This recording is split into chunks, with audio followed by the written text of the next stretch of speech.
Kinausap naman ni Marcos ang mag-asawang Benny at Lydia. Sinabihan niya ito na magpapadala siya ng isang tao sa loob ng bus. Hindi ito magdadala ng baril o kahit anumang armas. Gagamutin lang nito ang sugatang biktima dyan sa loob. Pumapayag naman ang mag-asawang Santerva na may pulis ang pupunta sa loob ng bus upang gamutin ang sugatang turista. Malapit na ang oras para pasabugin ni Lara ang bus, pero hindi kaya ni Lara ang pinagagawa sa kanya ng kanyang ama-amahan dahil naaawa siya nito sa mga inosenteng taong mamamatay. Humihingi ng tawad ang mag-asawa sa mga turista sa kanilang ginawa. At sa pagdating ng 2 p.m., papakawalan sila nito dahil papakawalan din nito ang kanilang anak sa mga kidnapper. At susuko naman sila sa mga kapulisan. Naghahanda na nga sila para sa pagpasok ni Jalil sa tourist bus. May baril naman silang inilagay sa medical kit na dala ni Jalil para makompromise ang plano ng mag-asawa. Lumabas si Lara sa sasakyan dahil litong-lito na siya kung gagawin ba niyang inuutos ng kanyang ama-amahan. Dahil ilang minuto na lamang, pasasabugin na niya ang tourist bus.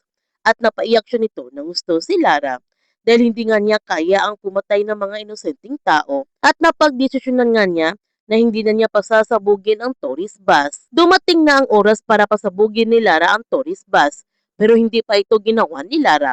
Kaya pinuntahan na nga ni Felix si Lara at nadatnan niya ito na umiiyak ito ng gusto. Tinanong niya si Lara kung ano ba ang nangyayari sa kanya. Pero patuloy pa rin ang pag-iyak ni Lara at nanginginig ang kanyang mga kamay habang hawak niya ang switch. Habang palapit na palapit si Jalil sa tourist bus, ipinakita niya sa mag-asawa na iniwan niya ang kanyang mga baril. Ngunit bigla na lamang sumabog ang tourist bus na siyang ikinagulat ng lahat. Kaya pala sumabog ang tourist bus dahil pinindot ito ni Felix ang switch. At natutuwa naman ito ng gusto si Junior Carillo sa ginawa ni Lara. Nanginginig naman sa galit sina Azuelo at Mustafa sa ginawa ni General Carillo sa mga turista. Inutosan naman ni Marcos ang kanyang team na tingnan ang tourist bus at baka may maisalba pa sila ng mga biktima.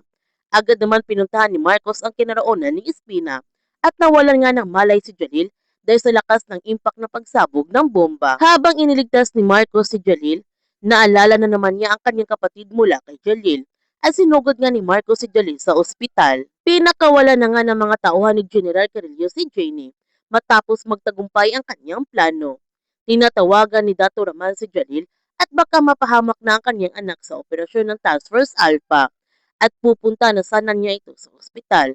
Pero pinigilan siya ni Omar dahil mabubunyag ang pagkatao ni Jalil mula sa TFA. Mabuti na nga ang kalagayan ni Jalil at nagtataka naman ito si Marcos kung bakit wala itong pamilya na dumadalaw sa kanya. Sinabi naman ni Jalil na nasa malayo ang kanyang pamilya.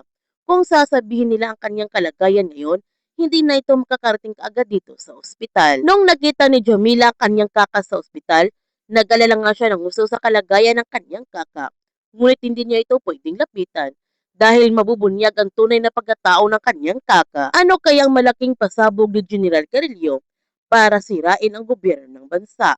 Yan ang ating abangan sa kapanapanabik ng mga tagpo sa The Blood versus Duty.